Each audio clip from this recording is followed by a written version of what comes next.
So yeah, anyway, Shane, so I walked in the bar and I said to them, "Oh, you can't do that." Oh, what's going on, guys? It is Will here, back again, once again, for the Week 13. Jeez, you think I know that by now. Week 13 edition of the Gridiron Talk podcast. I'm here once again, my boy Shane, talking about football like we always do, man.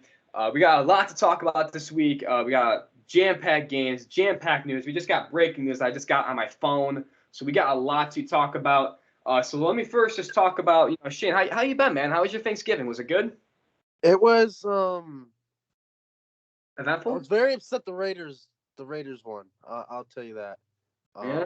That game was a very good game.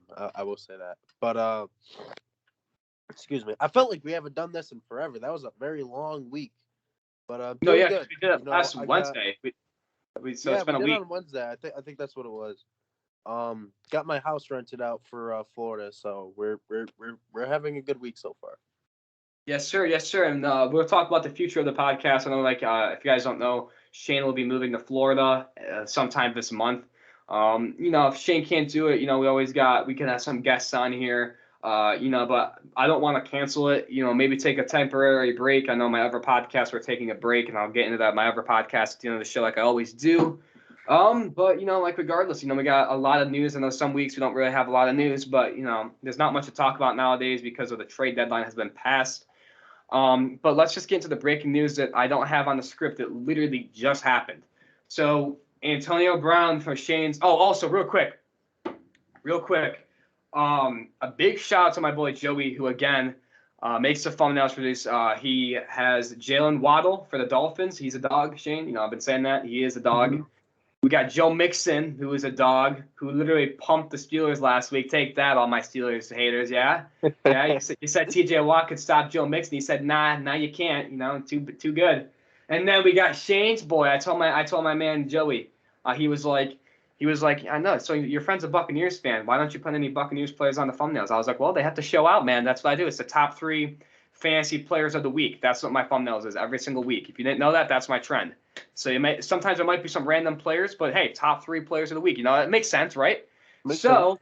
The top scoring fantasy guy last week was Shane's boy, Leonard Fournette, right? Yes, sir. So, sir. Shout out Shane. He gets his first Buccaneers player on the thumbnail. Playoff Lenny. He's a dog. Every time Leonard Fournette gets the ball, Shane kind of, gets a little bit too excited, gets a little excited when he gets the ball. Only when Daddy Gronk gets it, my guy.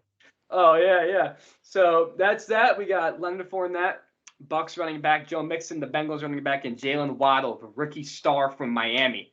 So we got a great thumbnail this week. Once again, shout out Joey. But yeah, let's get into it. Shane, you ready for all to get into the news and we get into the games? You ready? Yeah, we got a lot of interesting topics here. So this is breaking.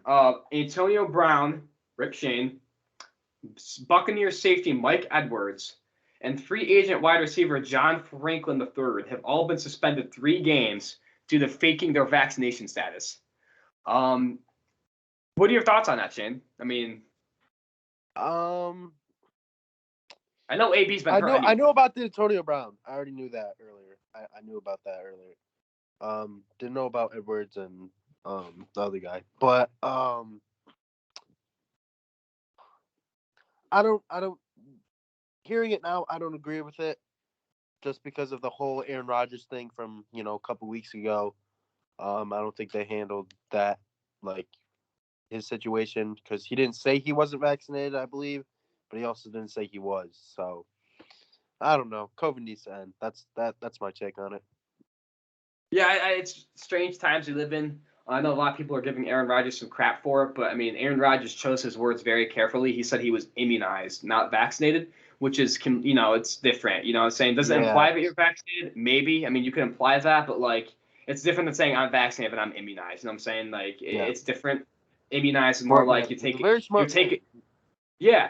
You could say you're immunized by, I could say I'm immunized against COVID by I take a lot of supplements every day. I take vitamins. I take some vitamin D, magnesium, vitamin C. I just take a bunch of stuff to boost my immune system.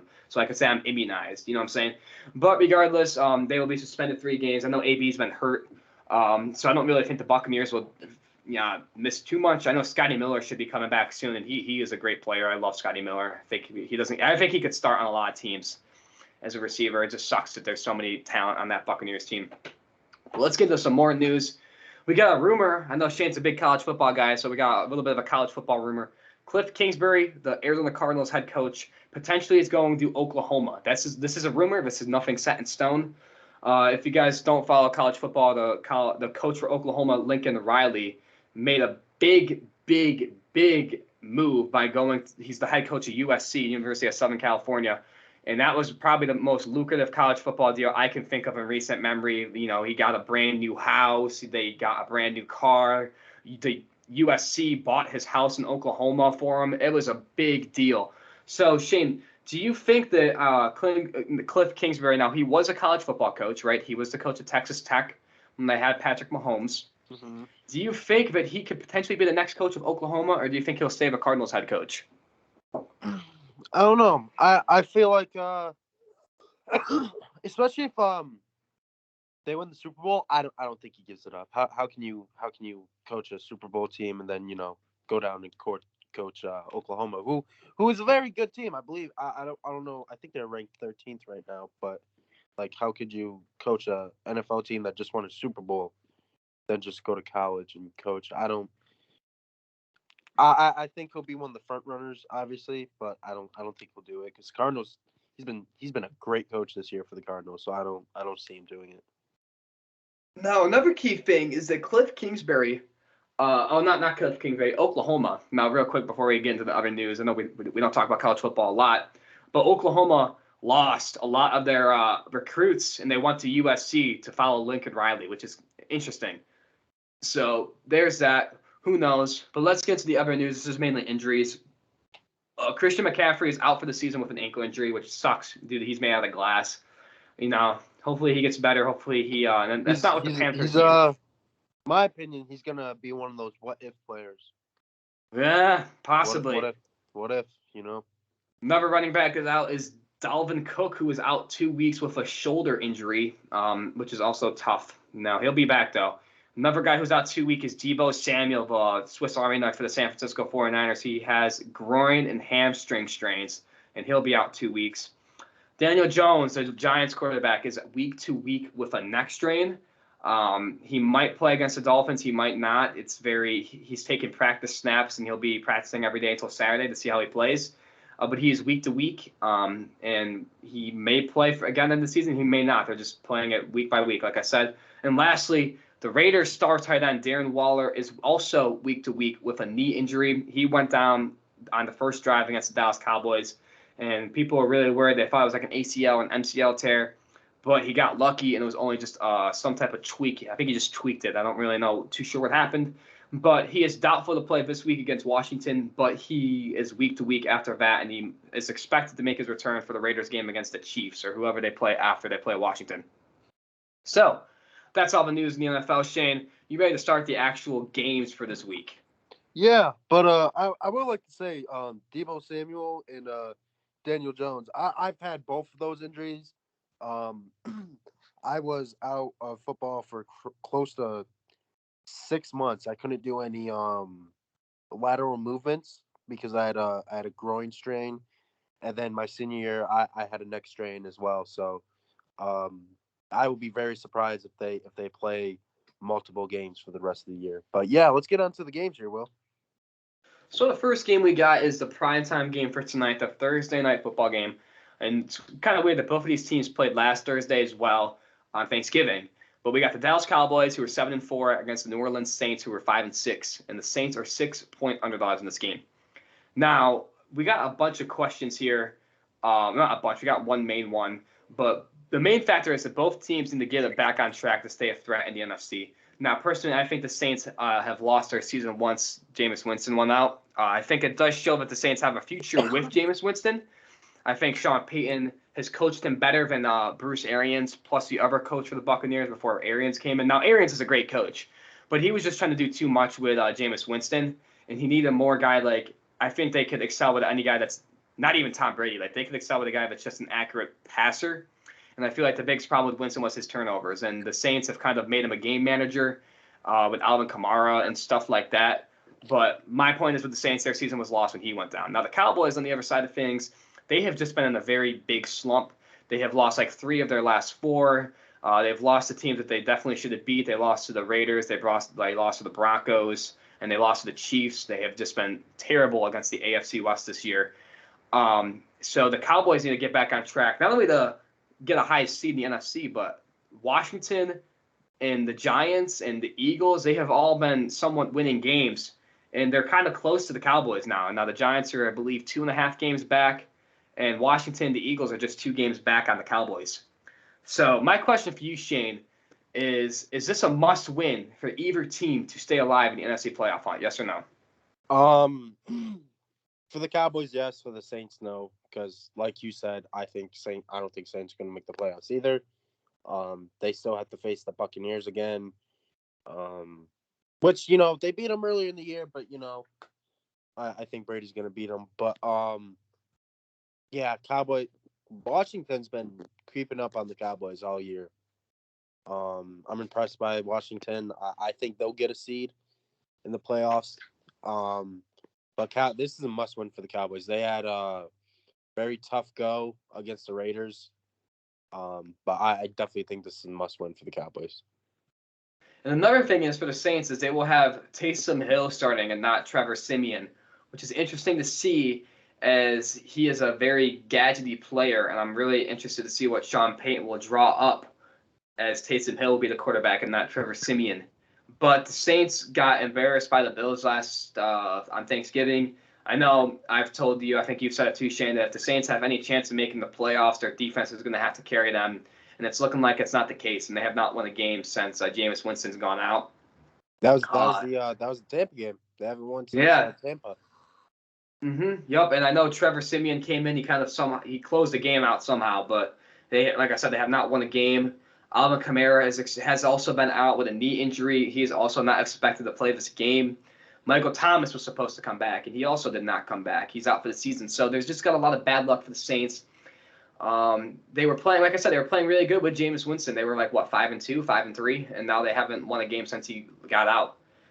So since Jameis Winston's been out, the Cowboys are going to be getting possibly Amari Cooper and CeeDee Lamb back. I think CeeDee Lamb should be good from concussion protocol. Amari Cooper, I'm not too sure with the whole COVID thing. But CeeDee Lamb definitely is going to be playing. And then Amari Cooper may be playing if he tests negative before the game. So I think with CeeDee Lamb back, that is instantly all the Cowboys need to win. I got the Cowboys winning 24-16. What about you, Shane? Yeah, I think once Cowboys get all their stars back, they'll be a lot better. I also have the Cowboys winning. I have them winning 27-13. And another thing is real quick is that Cowboys have also, this is breaking, just activated their star pass rusher, DeMarcus Lawrence, who has been out since week 1. So they're going to get DeMarcus Lawrence back and CeeDee Lamb back. So that's a good sign for any Cowboys fans. But regardless, Shane, lead us into our next game. So our next game, we have the Cardinals, who are 9-2, versus the Bears, who are 4-7, and the Cardinals are 7.5-point favorites. The question here is with Cardinals in their bye. They had a bye week last week. Will Kyler and D-Hop play? Even if they don't, will the Bears be able to handle the Cardinals? They looked terrible last week, even though they won. I believe they won 17-14 against the Lions, I believe. 16-14. 16-14. So, like you said last week, wasn't a very entertaining game. It was a very ugly game for both sides. And Cardinals are coming off a bye, all rested. So we'll see. They have a lot of injuries, so we'll see how this game plays out. What are your thoughts on this, Will? No, yeah, I know me and you talked about this, how we keep on getting these guys who are out. As we keep on saying, Kyler Murray's going to play. But the thing is, like, he's always been a game-time decision. And Cliff Kingsbury's just being cautious with him and DeAndre Hopkins, So I get this news saying that Kyler Murray's going to play, and then he pulls him at the last second. So, I mean, it is what it is. I think he's just being cautious with him, which, it's really smart, and honestly, But even with and they've been winning without him, I believe. No, that's what I was going to say. They lost to the Panthers, but they beat the 49ers and they beat the Seahawks before their bye. without Kyler Murray. And my opinion, the reason why they've been doing that is because Colt McCoy has been playing good. I don't want to say great, good. He's definitely established himself as a very solid backup, and he's started 3 times, 3 touchdowns, 1 pick, about 700 yards, completing about 76% of his passes. So, he's playing pretty good. I mean, what more can you ask for a backup quarterback, And the other reason why they're doing so good is the James Conner, their free agent acquisition, has been playing great. He's kind of, he really balled out against the 49ers. He had like 4 touchdowns or 3 touchdowns, something like that.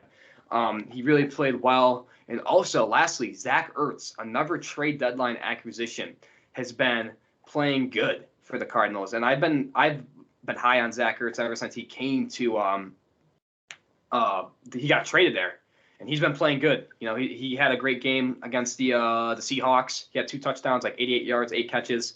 So I think Colt McCoy has been establishing himself as a good backup. The Bears, the Bears have just looked terrible. Like you said, Shane, they won, but they still looked really bad. Even with Khalil Mack out, they don't look good.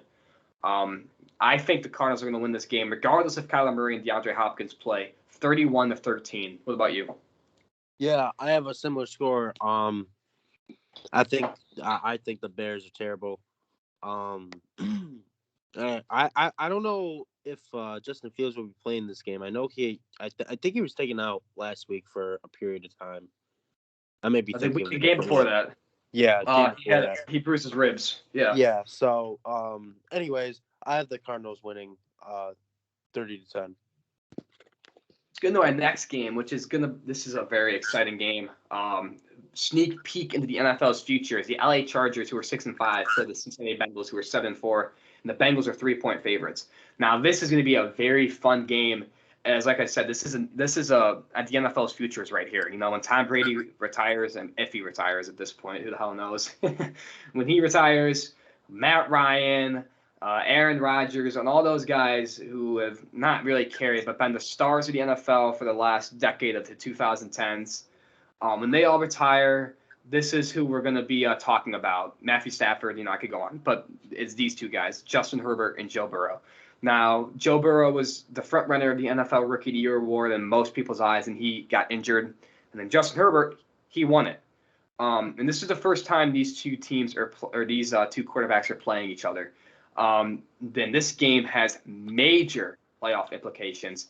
Now, the Bengals, they routed the Steelers, as I kind of mentioned in the intro. Joe Mixon had a great game. Joe Burrow had a great game too. And then the Chargers got upsetted by the Denver Broncos, who are the most bipolar team in the NFL. And who was the reason why they won that game? Pat Surtain for the Broncos. So these teams got a lot of pressure on them for 2 young guys.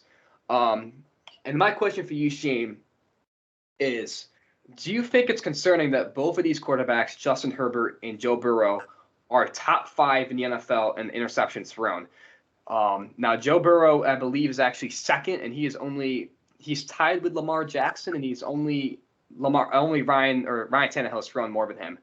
Joe Burrow has thrown 12 picks, and Justin Herbert has thrown 10. Do you think that's concerning to you, or do you think that's just the fact that these are young rookies who like to sling the ball and it's going to happen? What are your thoughts on that? I mean, I think it's a sorry about that. I think it's just a case of who they have out wide. Like you were saying earlier, Chargers, they got Allen, they got Williams, they got, great wide receivers. So Herbert's gonna want to, throw it deep, take some risk with wide receivers like that. And then over on the Bengals, you got the rookie sensation Jamar Chase, and we know how great he's been this year. So I think it's a mixture of that, and like you said, just 2 young quarterbacks trying to be a little too flashy. No, I don't think it's a big concern. I mean, you'll look at it and be like, oh, that's a little odd, because both these, well, mainly the Bengals, they've been playing really well this year despite of their record. So the Chargers, but I don't think it's too concerning. Now, the Chargers have been also a very inconsistent team. I mean, if you look at their wins, You know, they've beaten great teams. They beat the Chiefs, but they've also lost to teams like the Broncos, the Vikings. Like these are games you got to win. And I feel like the Chargers are looking like they're not a playoff team sometimes. And sometimes they are, sometimes they aren't. And I was going to pick the Chargers to win this game. I was. But the X factor for the Bengals is not Jamar Chase. It's not Joe Burrow. It's not their defense, which also has been playing really good. They got that pick six against Big Ben. It's going to be Joe Mixon. Now, Joe Mixon has scored a touchdown, I believe, in 6 or 7 games in a row, which is just outstanding. He's proving to anybody that when he is healthy, he is a very great running back. And we've talked about before, Shane. What's the Chargers' weakness? Their run defense. The run defense, yep. And now Joe Mixon is poised to have a very great game for the Cincinnati Bengals, and I really feel like he is going to be the reason why the Bengals win this game. And also that run defense for the Chargers may be their liability on why they don't make the playoffs. I think the Bengals win this game in a shootout and a very great game of two young talents. Cincinnati wins 34-31. What about you, Shane? Yeah, like you said, it's a very underrated statistic. Most Super Bowl teams that win the Super Bowl that have great defenses, usually they're in the top 10 or top 5 on run defense. We saw it last year with the Buccaneers. They had the best run defense. Then we saw it in the playoffs, and we saw how easily they went through the playoffs. But I have the Bengals also in this game 21-20, and like you said, I think Joe Mixon will go off against the Chargers in that defense. And speaking of the Buccaneers, our next game, we have the Buccaneers who are 8-3 versus the Falcons who are 5-6. The Buccaneers are 11-point favorites. We got 2 running backs coming off fantastic games, mainly Fournette, and then Patterson for the Falcons. Fun fact, Matt Ryan has not won a single game against Tom Brady, so we'll see how that goes. Fournette had, I believe, 120 yards last week, or 100 yards and then 4 touchdowns. He pretty much won the game for the Buccaneers against the Colts. So my question for you here, Will, is do you think the Falcons have any chance against Tom Brady and this prolific offense? Now, let me just say that if there's one guy I'm always a big supporter of in football, it's Matt Ryan, right? And now a lot of people hate Matt Ryan. You got the people who think he's the reason why they lost the Super Bowl. You know, I won't get into that, but let me just say he isn't, right? Matt Ryan is a Hall of Fame quarterback. He's very talented. He's just in a very bad situation. And I think, real quick, before I give my thoughts on the game, I think Matt Ryan's going to go to the Washington football team / their new name next year. And I think that they would be a great team. But regardless, that's just my opinion. Do I think the Falcons have any chance to win this game? No. I do like Cordell Patterson. He's been very underrated his whole career. He's been mainly a returner. I'm sure you know that, Shane. For people who don't know, he's been a returner basically his whole career, and that's really all he's been, is just a return specialist. And he's very good at it. He's a very good returner, one of the best. But this year, the Falcons have finally tried to use him as an offensive Swiss Army knife, kind of like what I said about Deebo Samuel in the intro. And that's what he has. You know, he can play running back. He can play receiver. This week, he's listed as a safety. He might be playing safety this week, which is just outstanding. And I really feel like the reason why they've been winning games is because of him and Kyle Pitts, who have also been high on. Now, do I think the Falcons win? No. I think the Falcons' record is a little bit inflated. If you look at who they've beaten, they have not beaten a single team over 500. Every single team they've beaten does not have a winning record. And they've also lost to teams with losing records, like the Panthers and the Eagles. So last time they played each other, the Buccaneers literally just pounded them. I mean, Brady threw for 5 touchdowns, and I expect something else. I expect a similar situation to happen, and I think the Buccaneers are going to rout them. Even though the Buccaneers have been playing very bad on the road, I don't know if you know this, Shane, but the Buccaneers are undefeated in Tampa, but on the road they are 3-3. Mm-hmm. So they're looking like to be home sweet home. But even though they're going to be playing in Georgia, where I think the Buccaneers will win this game, man. I got them embarrassing the Falcons once again, 35-14. What about you? Yeah, I also have them winning. I have them winning 30-15, and I think Leonard Fournette's going to go off. I think they're going to contain Kyle Pitts, contain Patterson, because like you said, I thought he was listed as running back, but he's listed as safety. apparently. I, I don't think Falcons even have a chance. He's rumored to play everything: safety, returner, running back, and receiver, which is crazy. Well, let's go into our next game, which is the NFC North battle between the Minnesota Vikings, who are 5-6, and the Detroit Lions, who are 0-10-1. The Vikings are 7-point favorites here. Now, the Vikings lost the game against the 49ers last week, and that was a very good game. I don't know if you watched that. Very close game. The Vikings had a chance to go up and get the win after the Niners missed a field goal that would have sealed it, but they did not. And the Vikings need a win to stay alive in the NFC wildcard hunt, and they have the potential. You know what I'm saying? I think what's holding back the Vikings is the coaching. You know, and the same thing for the Lions. You know, I have been a big supporter of Dan Campbell since he got hired. I think he's got that grit and that tenacity which you need in football. But there's just some stuff that I think he sold them the game last week.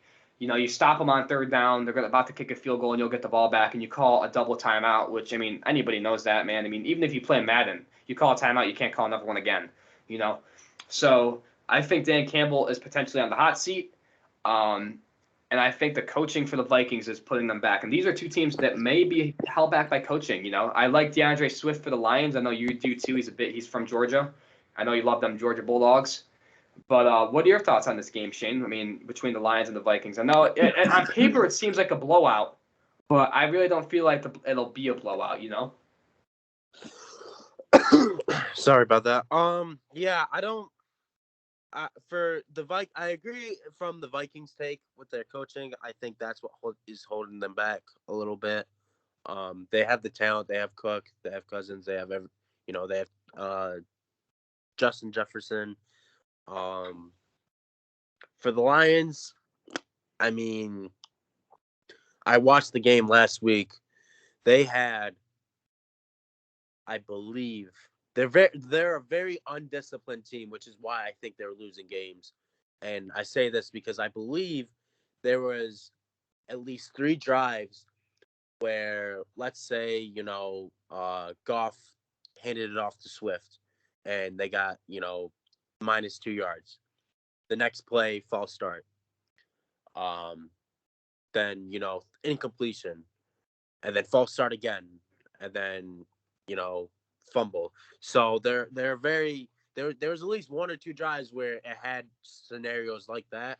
So they're a very undisciplined team, at least from the O-line perspective. So I think that's holding them back a lot. I don't think it's so much as the coaching, it's so much as player development. There hasn't really been any big players for the Lions in a while, minus Matthew Stafford, obviously. Megatron. When you think of the Lions, I personally just think DeAndre Swift because obviously I know him. He went to Georgia. Wait, Shane, what about T.J. Hawkinson? Yeah, tight end. I mean, I think he's. I don't think he's overrated. I just don't see him. I just don't, think of him as like, that franchise, player. Got that right. But yeah, most of their line is just undisciplined, and basically their team in general. Same with the defense. They're not very disciplined, and I think that's why they just have been losing these close games. Yeah, I think that's going to be a factor into why they may go 0-16-1, which would be hilarious.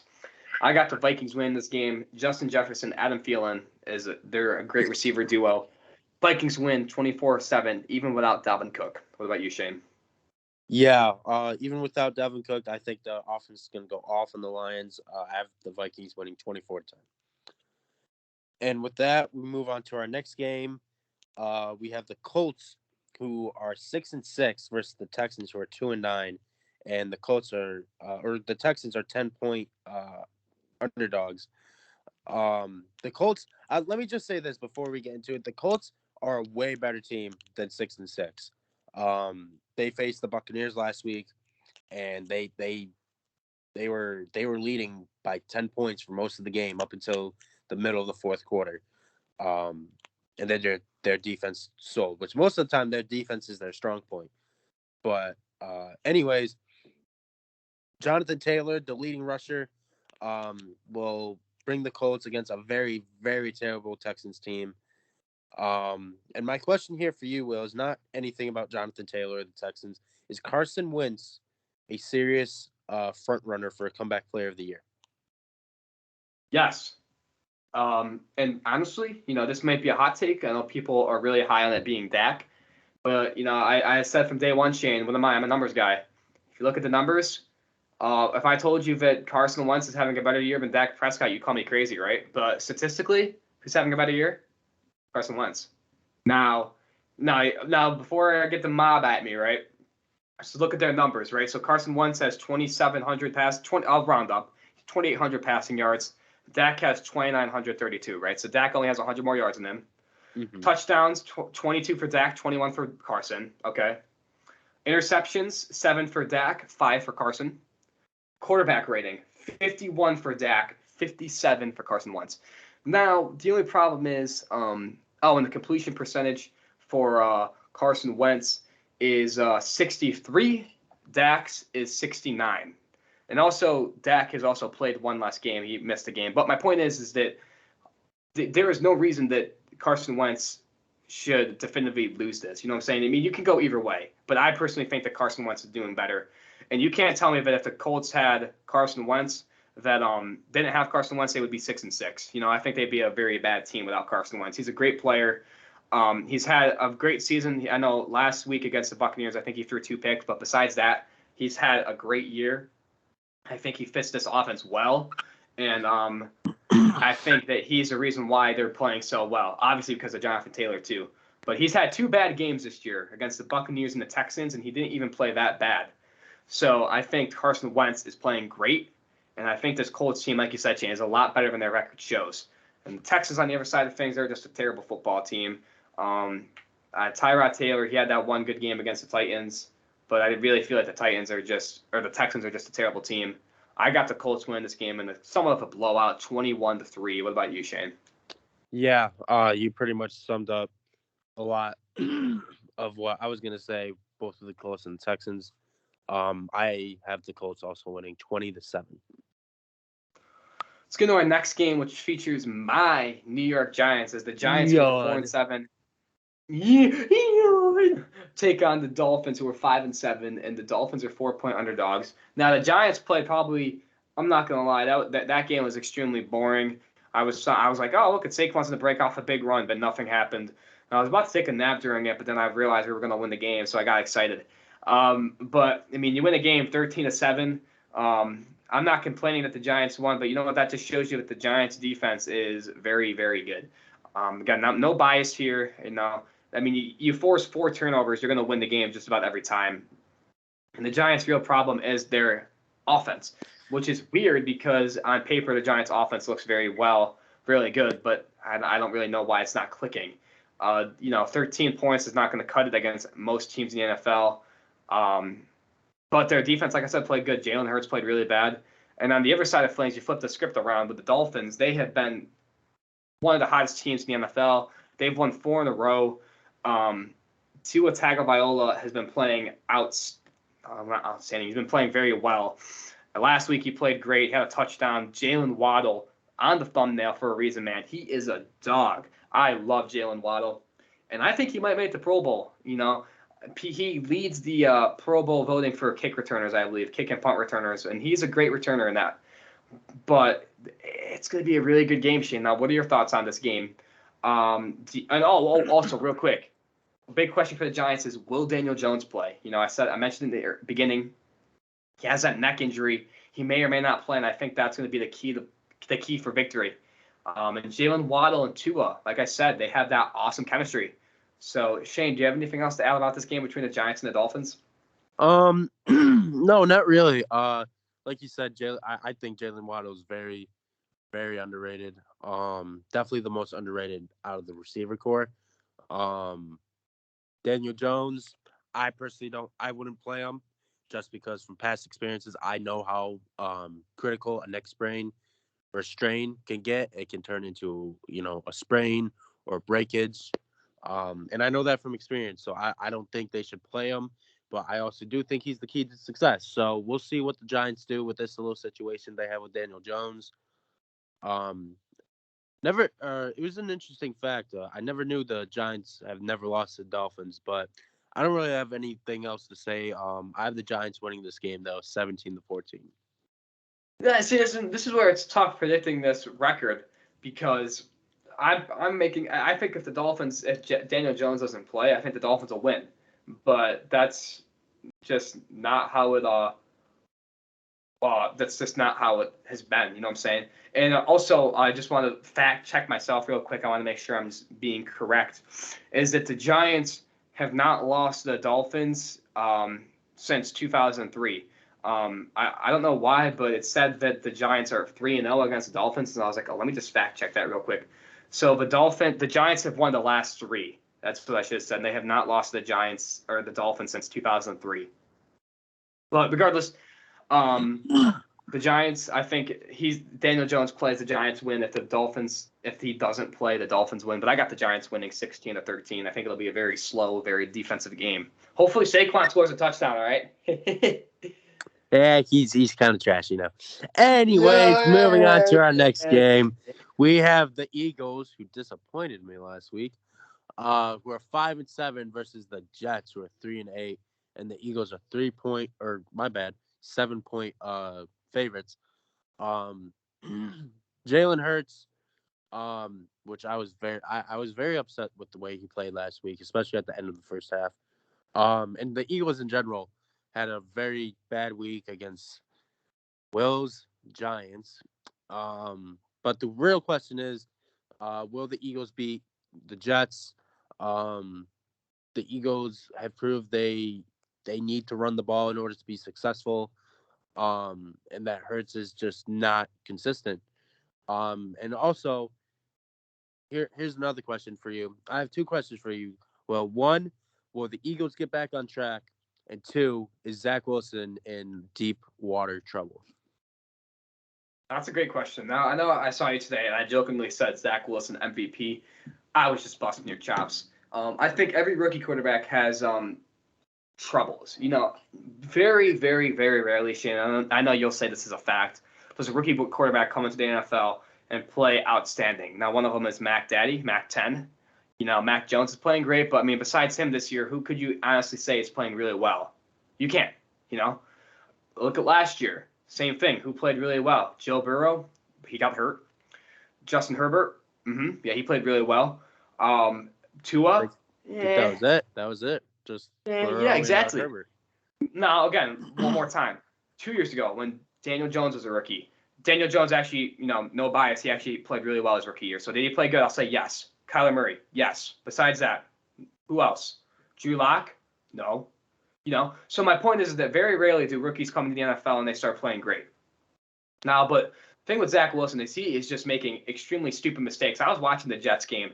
I turned it off after I saw this. He tried a shovel pass to the running back, doinked him off the helmet, and then the Texans got a pick. So I was like, yeah, this is why I don't watch Jets games. And I turned off the TV. I was like, what am I watching?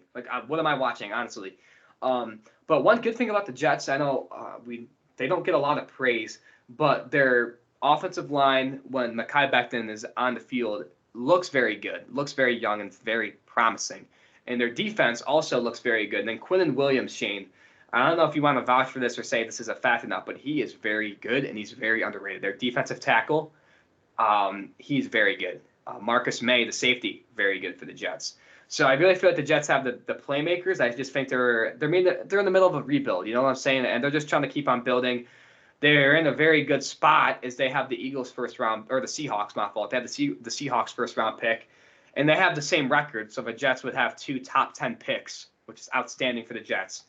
So eventually, I feel like the Jets will be in a position where Zach Wilson will be the liability or the savior. You know what I'm saying? Like there'll be a very good, like the Broncos are. You know what I'm saying? They're a very good team, but quarterback holds them back.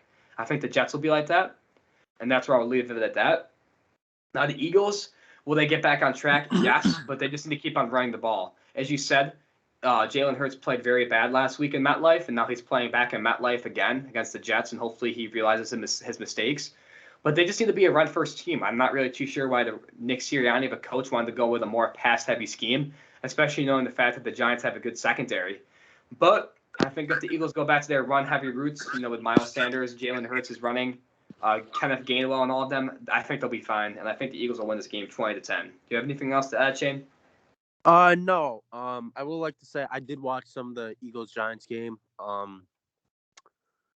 Jalen Hurts was not smart with the ball. I don't know if you recall. You'll probably recall better because you have a better memory than me, because all my concussions.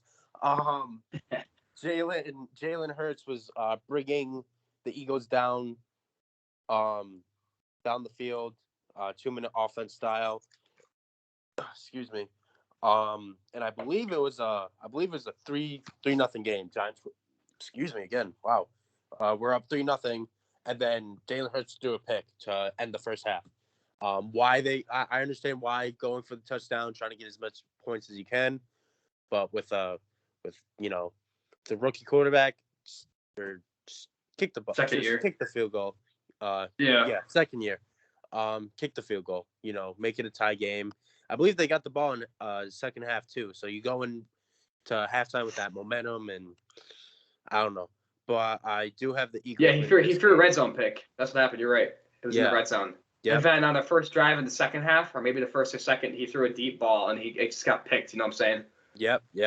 I do have the Eagles winning this game 20-17. Me too. I also have the Eagles winning 20-10, and hopefully they learn from their mistakes from last week. Now let's go into the next game. We got the Washington No Names, who were 5-6, against the Las Vegas Raiders, who were 6-5. The Raiders are 2.5-point favorites in this game. Now this is going to be a very good game. Surprisingly, due to all the mathematical tiebreakers that even I don't even understand, where it's like Washington is a tiebreaker over Minnesota because they've done blah blah blah and they got a blah blah blah. All these dumb tiebreakers, and somehow Washington's the 7th seed in the NFC, which is crazy. And I'm not saying this as a Buccaneers fan. I personally think it's because they've beaten better teams overall. I think that's where they really decide the tiebreakers if they have to do it that way. But continue on what you were saying, Will. No, but if you look at the record, the actual records, literally, I think 5 teams, or not 5. Let me pull it up right now. Actually, I'm make sure I'm saying. I know what you mean. There's 4. Four. There's 4 teams that have that same record. It's there's a 4-way tie, and yeah. So my point is that any team could be at this position. You know what I'm saying? And it's going to be a very tough playoff race for not just these 4 teams. I got a bunch of teams who are just on the outside looking in. But if you flip the script to the Raiders, they have a lot of momentum for Jesus, where'd my train of thought go? A lot of momentum because they beat the Dallas Cowboys, and the Dallas Cowboys are one of the NFC's best teams. And I really feel like that's going to be a key factor for the Raiders here in this game. Now, if you look at the Raiders, the AFC West is easily the best division of football this year. I mean, look at this, man. You got a 3-way tie for second place, right? And if the Broncos upset the Chiefs, right, and the Raiders win and the Chargers win, there would literally be a 4-way tie for first, right? So if you don't think the AFC West is the best division this year, then you're just wrong. And this will be a very great game. Now, Shane, what are your thoughts on this game? And my question to you, before you give me your thoughts, is what do you see as the AFC West this year, right? Now I know that's I worded that really wrong, so let me reword that. Jesus. What do you think of the AFC West teams this year? Now, like I said, it's a very close division. That's a fact. 1 game separates 4 teams. What do you think of the AFC West this year? In all honesty, Will, minus the Raiders, maybe minus the Chargers. I don't think this division is that great. I think it's just so close just because the Chiefs started off really bad. The Chiefs have been on a hot streak lately. They've been winning. They were last place. What was it? 4 weeks ago? 5 weeks ago? Yeah, October. So, yeah. So they've won. I believe they've won 3 or 4 straight. So now they lead. Their record. They're a better team than their record, obviously. But overall, I mean, the Broncos have a bright future. I just don't think they're that great this year. Same with the Chargers. And then obviously with the Raiders. The Raiders, in my opinion, are a playoff caliber team. but I just don't think it's their time yet. I think in the long run they won't make it. I do think it's a good division, but I don't think it's as hype as, some fans or some critics or analytics say that, they are. But that's my thoughts on it. Yeah, I think this will be a very low scoring game. And I really can't stand Taylor Heineke, right? Now, don't get me wrong, I think his story's cool, but like, there are some people, like I literally saw this on Reddit, and it literally made me want to jump out my window. They said, they said this: who would you rather have as an NFC quarterback, Taylor Heineke or Kirk Cousins? No, it was like a poll on Reddit, and I was like, I swear to God, if I click Kirk Cousins and it says like 59% say it's Taylor Heineke, I'm gonna flip out. 65% of people would rather have Taylor Heineke over Kirk Cousins. And I wanted to uninstall Reddit that day. I was like, okay, well, people on Reddit are literally baboons or buffoons. It's the same people who are like, Taylor Heineke, he's the GOAT, So I think that Taylor Heineke is overrated. Yeah, I think he's triggity-riggedy rash. I mean, there's a reason why he was on LinkedIn before he became a football player. And I think the Raiders will win this game 17-13. Even without Darren Waller, that's going to be a key factor too. Without Darren Waller, I think the Raiders sneak by and win this game 17-13. What about you, Shane? Yeah, I think they still squeak by. I think they win by 6 points. I think the Raiders win 23-17. And with our next game, we're going to have two. In my opinion, this is going to be a very interesting game, just because of how one team's been performing lately. We got the Jaguars, who are 2-9, versus the Rams, who are 7-4. The Rams are 13-point favorites. The Rams have lost 3 in a row.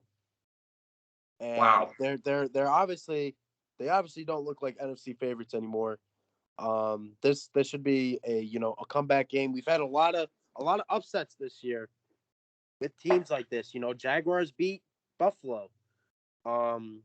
So Jaguars do on any given Sunday, as they always say, could win this game, but we're gonna see. My question for you: the Jaguars haven't won a game on the road this year. Obviously, the Jaguars haven't been very good. I have 2 questions. Will the Rams get going? Will their defense, start looking like the all-star defense that they have on paper? And or will the Rams win and just blow out the Jaguars? What are your thoughts here, Will? Yeah, so the Rams have a great defense. This has been said numerous times, and I just feel like they need to get the kinks out, right? I think the Rams are still NFC favorites. I know that might be a hot take, and people may think they're overrated, but like on paper, statistically, I know I said that a lot, numbers, this is the best team in football. You know what I'm saying? Like by pure facts. I think Matthew Stafford's in the slump. Every player goes through a slump, right? Will they blow out the Jags? Yes. If I had my whole life, like, I'll be like Max Clement. The Martians had the death beam pointed at me and Earth, right? And they said, Will, you need to pick one team to cover the spread this week. Minus 13. You need one team to cover. Who you picking? I said, I'll be like, Mr. Martian, beep boop bop. I'm picking the Rams. I'm telling you, the Rams are going to cover the spread. They were literally, Sean McVay, Matthew Stafford, Odell Beckham Jr., they're literally going to annihilate, destroy, pound. I don't know what else to say. They're going to embarrass the Jaguars. They're going to make you seem like they're the NFC favorites again. I have the Rams winning this game 31-0. 31-0. I think they're literally just going to embarrass them. Aaron Donald's going to blitz up that A-gap and say, sup, Lawrence, bang, and then potentially just destroy him. 31-0, Rams. I also have the Rams winning in a big score. I have the Rams winning 30-10. Shane, I got a question for you real quick. All right? Question. If you're all right, here, it's gonna be a real question. We're gonna go a little bit off topic. So Shane, someone asked you, all right, Shane, if you can beat one person in the NFL in an arm wrestling match, you get $10 billion. If you don't win it, you instantly die. Do you take it? If I beat him in arm wrestling? Yeah, you get $10 billion. I do take it. But the dude you have to arm wrestle is Aaron Donald. I don't take it. I don't take it. Why? Okay. Well, here's the reason. I thought you were gonna say any given player. I know this because I know I am stronger than I would say approximately every single wide receiver minus DK Metcalf. Well, actually, No no. chance. No. I rephrased that because I bench as much, if not more, than DK Metcalf. But definitely not. I don't bench 500 like Aaron Donald. Not yet, anyways. But no, I do not take it if it's Aaron Donald. I would like my right arm for my tryout this month. So no, thank you. Shit. All right, all NFL receivers. If you just heard that, if you're not named, everyone actually, Shane the Rocket Ryder from Syracuse, New York, thinks he is stronger than you. All right. Come at me. I will come at me. I will truck all of you. Shane, knock on the door. It's Devontae Smith. He wants to fight you. Actually, Devontae Smith weighs as big as my left leg. Keep it a sticky. Like I weigh the same amount as Devontae Smith. Like no cap. I can definitely beat him. Maybe. I don't want to start stuff. That's a hot take right there, Will. Hot take. He can romp me up, but I could probably bench him low key. Maybe. All right, Shane. I know you're gonna go 2 in a row. You're gonna lead us into back-to-back games, and I'll lead us into because I can't stand this team, so you have to do it. I gotta do it. I get to ask the important questions. We got annihilated. We got the Ravens who are 8-3 versus the Steelers who are 5-5-1, and the Ravens are 4.5. Or my bad, the Steelers are 4.5 point underdogs. So your boy Big Ben, Will, he played very bad last week. But your boy Najee Harris and their defense, I know you love TJ Watt. I know you just love him. Can they lead him? When did you become a comedian, huh? When did that happen? I've always been funny, Will. Yeah. I've been funny as long as I've been strong, so you already know. So I have 2 questions here. Can Najee and their defense lead them into the wild card spot? Because they're obviously not going to win their division with the Ravens. And can Lamar Jackson, who even though he threw 4 interceptions last week, he had some unbelievable plays. I don't know if you watched that game or not, but he had I think like 3 or 4. I don't even know how to describe it. The plays were just insane. Can Lamar bounce back and be more accurate this game? One word, yes. I'm gonna leave it at that. Yes. It's Lamar Jackson. He's the most electrifying. He's like the Rock of the NFL. He's the most electrifying player in the NFL. I'm gonna leave it at that. Yes. Steelers. Oh boy, Jesus. Here we go.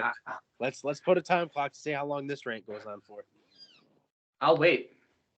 That's all I'm gonna say. I'll wait. Because you got. I don't know. I don't know what to say about this football team. I can't say anything positive. I have one quick question here, Will. I can't say anything positive because then the fans are gonna meat ride that. You know what I'm saying? Yeah. I have one quick question. The moment that I can already see it now. Gridiron podcast, week 15, we'll say that. Week 16, we'll say that. Update, breaking news from Will Meyer himself. The Pittsburgh Steelers are out of the playoffs. How are you gonna say that? Will, are you gonna be sad? Oh, Jesus. Are you gonna be? Oh my God, we're celebrating. We are celebrating. I'm gonna give you. I might have to go on the face cam real quick, bust open the champagne, shake it. Woo, yeah! You know what I'm saying? Straight to the champagne shower, right? I mean, come on, man. I mean, honest to God, you cannot tell me with a straight face, right? Seriously, right now. If I'm talking to a Steelers fan, the Steelers fans think they can beat the Cardinals. I mean, they think they can beat the Packers. I mean, they think they're the best team in the league, right? Because a team that has won 5 games out of 11 weeks is a very good team, right? Now, I know I'm a Giants fan, but here's the thing: I accept that the Giants are going to get pounded if they play the Packers or the Cardinals. I don't go around telling people, yeah, I think the Giants have a real chance of beating the Baltimore Ravens this week. No, because I'm logical, right? No. The Steelers fans, they think the Steelers can beat the Patriots, the Titans. They think they can beat these teams. They're trash. They're garbage. Honestly, every single. I can't think of a team. Every single game they've won. First of all, they've only won by one possession. Okay, and they've also gotten lucky. Right now, one good thing I will say about the Steelers, right? Najee Harris, I'm a big fan of. The tight end Freemuth, I'm a big fan of. I've said that before. And Cameron Hayward, who is like 10 years old, he's probably he's as old as me. Like he's been in the league longer than I've been alive. I mean, he's old as rocks. He's having a great year. But besides that, garbage team, garbage. Deontay Johnson, Butterfingers, Chase Claypool, TikTok man, garbage. Done with this team. I mean, if I had it my way, I would not even talk about this team. So I'd be like, all right, the Ravens are playing the no names. You know, they're worse than the football team. Ravens are winning 20-16. I hope Lamar Jackson snaps T.J. Watt's ankles if he even plays. So then the Steelers fans can just shut up about him being better than Aaron Donald or Myles Garrett. And also, if I see one more person message me or tweet that T.J. Watt got snubbed, you know what? You know what they should do, right? Real quick, if you really think T.J. Watt got snubbed, I want all the Steelers fans to message or go up to Aaron Donald if you ever see him and say, hey, by the way, T.J. Watt should have won Defensive Player of the Year over you and see what he does to you. I guarantee you Darren Donald, it would just be funny. You know what I'm saying, Jason? Oh, boy. You just went on like a 5-minute rant. And honestly, I think that was your best rant that you've ever had. Yeah, I get that a lot. 2016, Baltimore wins. Big action, Jackson. Yeah, I have the Ravens winning as well. Obviously, I have them winning 28-14. Now let's get back on topic. Gotta go by. We got 3 more games. Again, sorry for my rants. I know I try to make these. I try to make the show have some type of comedy, and it just so happens to be that when I talk about comedy, I have to talk about the Pittsburgh Steelers, the joke of the NFL. So let's go into the next game. We got the San Francisco 49ers at 6-5 against the Seattle Seahawks, who are 3-8. Yikes! And the Seahawks are 3-point underdogs. Now the 49ers have won 3 in a row, and they're looking to make it 4. But and also, isn't it weird that the Seahawks are the second worst team in the NFC? That is crazy. Just outstanding. Now, the Seahawks did beat the 49ers, but that's when Russ is actually playing good. He's not playing too good. But how would the Niners play without their Swiss Army knife, Deebo Samuel, right? What are your thoughts on Deebo Samuel saying? Do you think he's good or obviously he's good, but what's your thoughts on him? And I say I think he's great because I see, even though I don't play wide receiver, I see him as me to a certain standpoint because, as you know, during my season, I played a lot of different positions. I played safety. I played defensive tackle. I played defensive end. I played middle linebacker. I played outside linebacker. I played running back. I played fullback. I played wildcat QB. I played yes, I am a long snapper. I am good at it. Don't give me hate. So I think his usage is amazing with the 49ers. And I think they're gonna have to figure something out in order to win this game. Yeah, I mean, Kyle Shanahan, great coach. I think he'll still have somewhat of a similar offensive scheme. Brandon Ayuk has some big shoes to fill in. George Kittle has to get back on track. He had a pretty bad game. He only had like 1 catch. And also, Russell Wilson and Pete Carroll need to get DK Metcalf and Tyler Lockett more involved. I mean, I don't know why they're having such a run-heavy team with these talented receivers out wide, you know? And also, Shane, last question before we give our picks.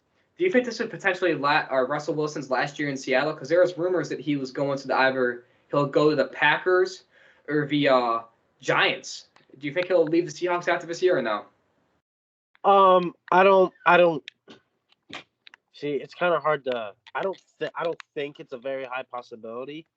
But who knows? You know, anything can happen in the NFL. So but the time will tell, and we'll see. I don't think it's gonna happen, but you know, like I said, we'll have to see. No, I got the 49ers win this game 21-10. I think their defense is great. Nick Bosa having a great bounce back year. Another comeback player to your candidate. I know we don't really talk about him that much. Nick Bosa's having a great year. 21-10 San Fran. What about you, Shane? Yeah, I think 49ers are going to win this game. I think they're going to win 19-14. Enjoy next game, Shane. This is going to be a good one. Yeah, I mean, I hope so. You move on to our Sunday night game featuring the Broncos, who are 6-5, versus the Chiefs, who are 7-4. The Chiefs are 9.5-point favorites. The Chiefs have won 11 games in a row against the Denver Broncos. Obviously, that to some people that may be a long time, but it's really not. Considering they're in the same division, so that's for the past about 5 to 6 years. Chiefs have had Denver's number, which is ironically They haven't won since Peyton Manning was there. Isn't that yeah, crazy? I was just getting to that point, which is ironic because they haven't won since Peyton Manning won the Super Bowl in Denver. Question is, will Andy Reid or not? Yeah, Andy Reid. Will he get another win coming off a bye? He's very known for winning coming off of bye weeks.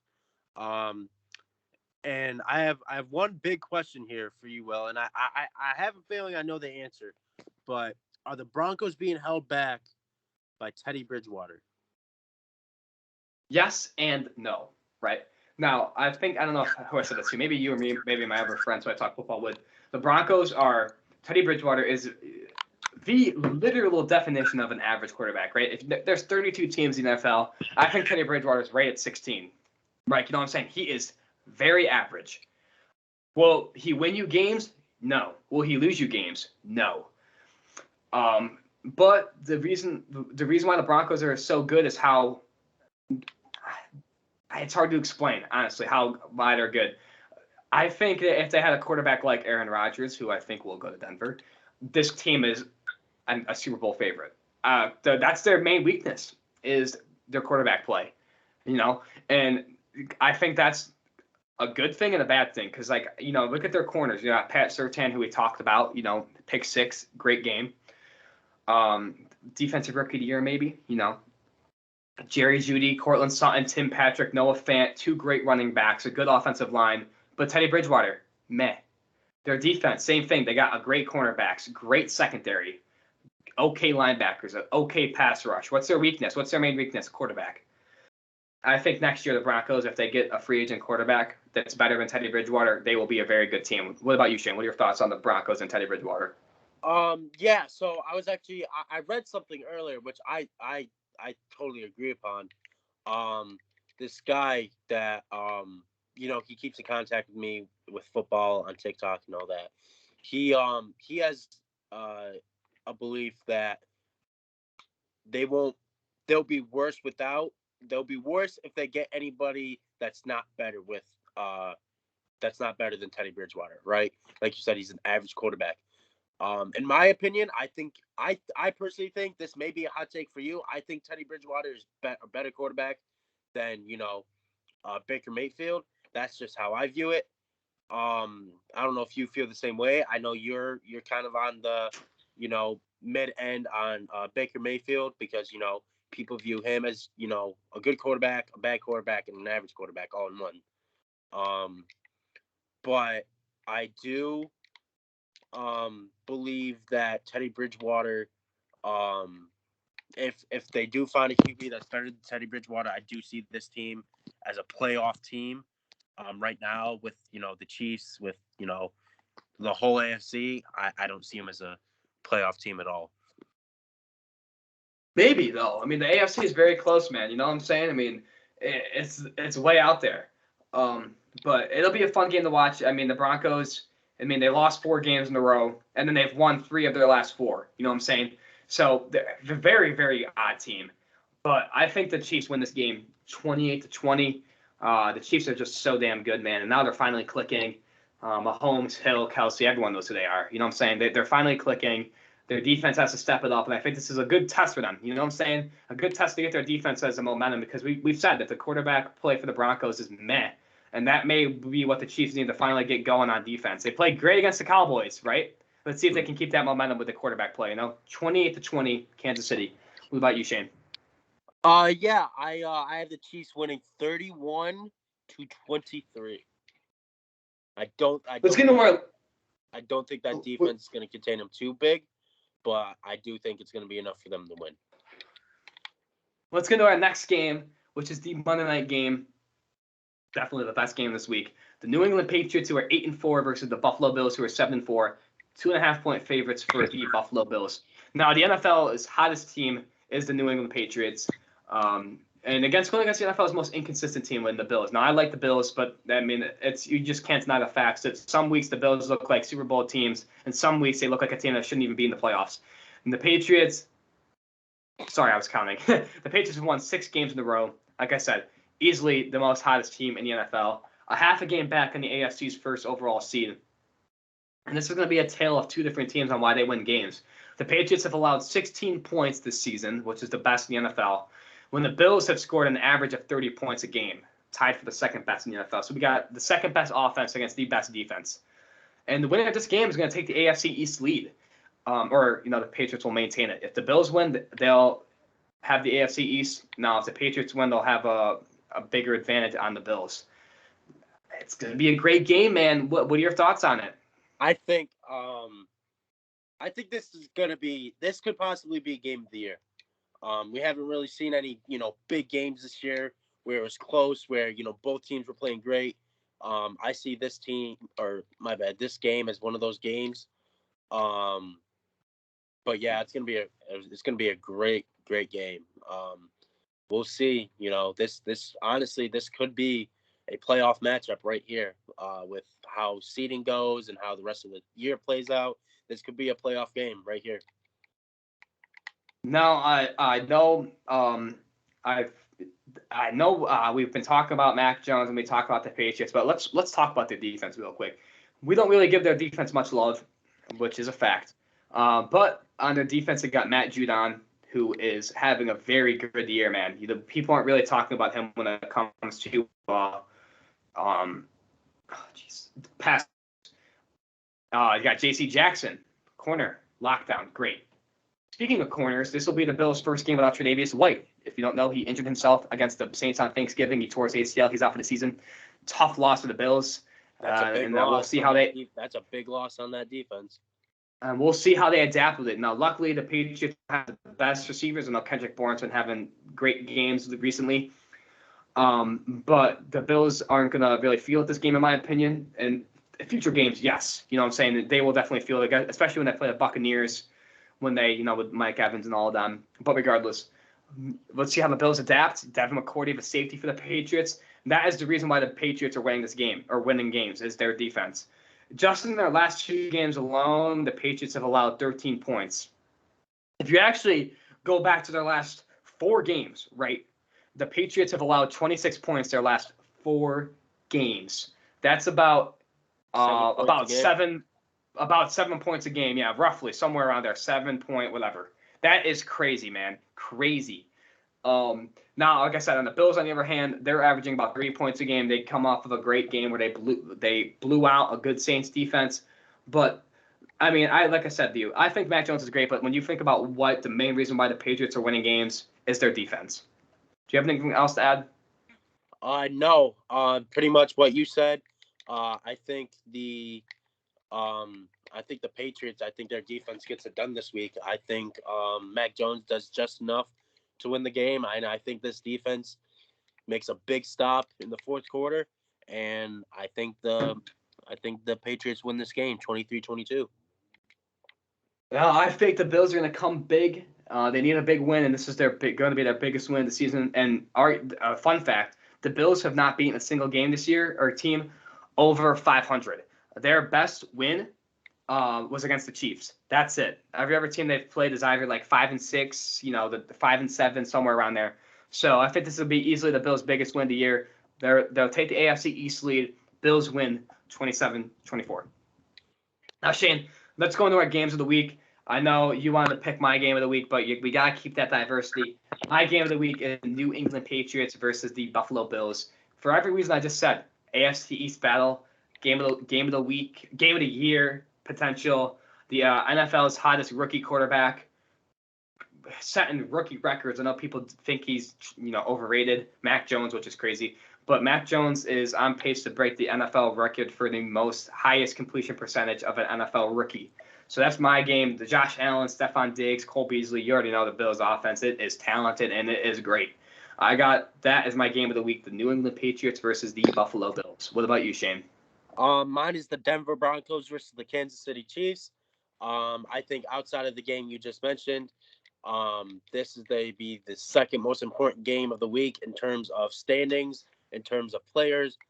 This is a great bounce back week to end the season on a high note right before playoffs, because unless something crazy happens, Kansas City Chiefs are more than likely going to be in the playoffs, and you know how great they are during the playoffs. So I think it's just a prove me right type of game for Patrick Mahomes and the Chiefs, and I think they'll get it done. No, let's go into our picks record before we go into the outro. My record, I definitely gained a lot on Shane, is 37-36. Shane's record is 38-35, so it's really close, Shane. We'll see how it plays out this weekend, but it will not change a lot after this week. We kind of agreed with each other on a lot of games, but the Bills and Patriots game will be deciding if you get a 2-game lead or I tie the game, or tie the standings. So that is going to conclude week 13 of the Gridiron Talk podcast. Thank you guys so much for listening to us, and thank you so much for supporting us. Me and Shane cannot express how much you guys, the fans, mean to us. Now, without you guys, we wouldn't be doing this, and it really just makes me and Shane happy that we're just two guys who love to talk football. We love to talk the shit, and that's why my cousin, me and him started it last year. That's the first thing he said. Two guys talking the shit, talking about football. And that's what me and Shane are just continuing. We love football. And we just support you guys so much, and we thank you so much for all the love and the support. Now, Shane, give us the update on you moving to Florida. I know that might have an impact on our future here, so go ahead and just tell people what is going on there. So I have been invited to try out for a pro arena team, which, if most of our fans probably don't know, pro arena, it's professional football. It's just indoors. It's 8-man leagues. Right now, I am not moving to Florida. I am traveling there. I will be back. I will be here next week, but I will not be here in New York. I will be in Florida doing the podcast while Will is back here in New York. If I kind of won't know the changes, how it's going to happen, I'll have to know on the run, because if I make the team, I have to head back down there, and then I won't know how my schedule is until I get back down there. So that's what's up. More than likely, if anything, we may have to switch it to a Monday. I don't know if me and Will haven't really discussed anything about that yet. I don't think there'll be any big changes, but it's very exciting. We'll see how it goes. I'm very excited to see how it goes, and you'll have a pro athlete on the podcast, so that'll definitely get some yes, sir. Good. I can't even think of the word. Good publicity. We'll say that. Yeah, recognition. Yeah, good recognition. So yeah, best of luck to Shane. Again, thank you guys so much for the love and support. If you guys want to know about the Raiders, again, plugging my other podcast. If you don't like it, then oops. I do another podcast on UltimateSportsNetwork.com with my boy Joey Christmas, who does the thumbnails for me here. We talk about the Raiders, everything about the Raiders. If you want to know more about the Raiders, if you love the Raiders, or if you just want to support me, go ahead and check out my premium podcast, Raider Nation Today. Well, we're going to be talking about tomorrow. I'm going to go even more in depth on their game tomorrow, on Sunday. We'll record tomorrow against Washington. We're going to go in more in depth. We're going to talk about that game in heavy detail. And worst case scenario, if Shane cannot do the podcast, we'll just have guests on here. I got a lot of people who message me who want to be featured on here. So if Shane needs to take a couple weeks off or a week off, I always got the guests on here. I'd love to do it with some fans, But that's what conclude it. We should. I'm not even gonna lie. We should start. Every couple of weeks we should invite a guest. I think it'll help us. I think it'll grow. And it's interesting to hear some takes on some other people. It may take a little bit longer, but it's all about having fun and talking some football. Yeah, as long as you're not a Steelers fan, you can come on. I know. In all seriousness, guys, thank you so much for supporting us. Stay tuned for our episode next Thursday-ish, maybe next Wednesday, sometime next middle of the week. Me and Shane will be back for week 14. Also, real quick, again, thank you guys so much for supporting me. Thanks, Joey. That's what I want to say. Thank you, Joey, for doing the thumbnail for us. I can't express to you how much this means to us. You guys, you always hit it out of the park with your thumbnails. Once again, Joe Mixon, Jalen Waddle, and Leonard Fournette for Shane. Thank you guys so much. Again, can't express it. Stay tuned for next week when we do our next episode of the Gridiron Talk podcast. Stay tuned. Watch those football games today, Shane, or next week. And you guys have anything else to add, Shane, before we wrap it up? No, just, everybody stay safe. Hope you guys had a great Thanksgiving. Get your family something good for the holidays. I'm spending most of my money on this trip to Florida, so I won't really be buying gifts, but, buy your parents, your brothers, your sisters, whatever. Buy the old man down the street smoking pipe. I don't know. Buy something. Just enjoy the rest of the week. We got we got some pretty interesting games this weekend, and can't wait to talk football next week. And I believe I'll be in Florida for our next one. So we'll see how it goes. Yep. Take it easy, guys. Don't forget to stay tuned and have a great day, guys, and enjoy the rest of your week. Don't forget to watch the games tonight. College football too. Real quick. Got some big games this weekend. Go Michigan, right? They beat Ohio State last week. Georgia. Georgia's better. Go Georgia. Go Dogs. That was a big cough inside of me. I'm sorry. Yeah, big cough. Go college football. Go Michigan. Beat Iowa, and they're gonna beat Georgia in the college football playoff. Shane, All right, you're right. So guys, take care. Have a great weekend, guys. Don't forget to watch all the football this weekend. Have a good one, guys. Take it easy now.